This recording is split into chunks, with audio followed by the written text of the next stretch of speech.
Well, extraordinary stuff, and it's made headlines, of course, around the entire world. I've never had so many calls and texts and messages and emails asking for interviews or just commenting. And this morning, in his first public appearance since the interview, Cristiano said he won't be silenced. In my life, the best timing is always my timing. Obviously, on your side, it's easy to give an opinion. It's easy to write many times the truth, many lies about me. The best timing is always my timing.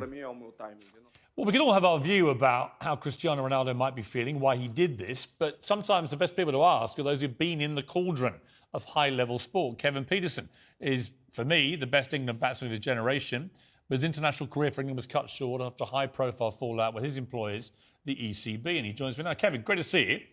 Thanks when you watched it, what did you make of Ronaldo's mindset? Why he did this? What may have been behind it? I think he's at the end of his tether. I think if you read the reports and you see why he's been in the news and how many times he's been in the news, for all the wrong reasons by him, but all the right reasons by clearly his employees. And these things happen to people for reasons that they don't want. And when I was watching, I mean, I just got back from Dubai yesterday, and I got up every morning and I just watched it. I was one of your 15 million that watched the full interview. I didn't watch you. I watched him, Piers, and it was incredibly enlightening. You're laughing at. It was incredibly enlightening because you can sort of see a similar position to what I had. Now, not for any stretch of the imagination am I sitting here saying that I'm as famous as Cristiano Ronaldo, because it's absolutely not true. You just talked about how famous he is. But what you could see is that actually he's very unhappy in a place that he should be happy. And feels disrespected. Well, forget disrespect. I hate the word disrespect. There are two places when you are in a cauldron and you are a top athlete and you're right at the top of your game where you should feel happy, you should feel comfortable, and you should be able to do whatever you want because that's where you should be free. That's at home with your family. And the second place is at the training ground. You can see he's unhappy at the training ground.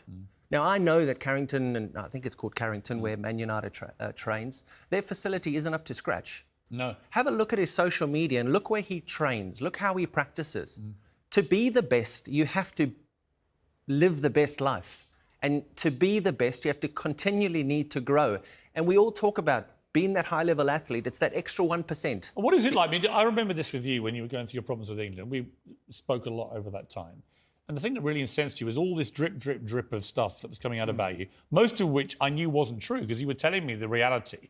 Cristiano, the same thing. It's the constant drip, drip, drip of negative stories about him, 95% of which he says are completely untrue. I've been talking to him regularly for 6 months through this process, and I know when I fact-check these things in real time, he said this is not true, it's not true, it's not true, or one is true, or whatever.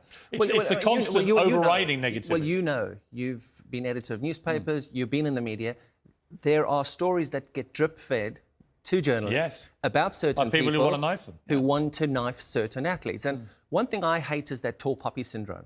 I mean, why can't he be celebrated here? I mean, I was in Dubai now, got back yesterday, and no one can believe how this country are going after Cristiano Ronaldo. They cannot believe it. The people in the airports, in the hotels, everybody. Because he's a god over why there, on earth are people going at him? I mean, he is such a proven performer, but you can see his frustration and you can identify the issues. He goes back to a facility that's not up to scratch. He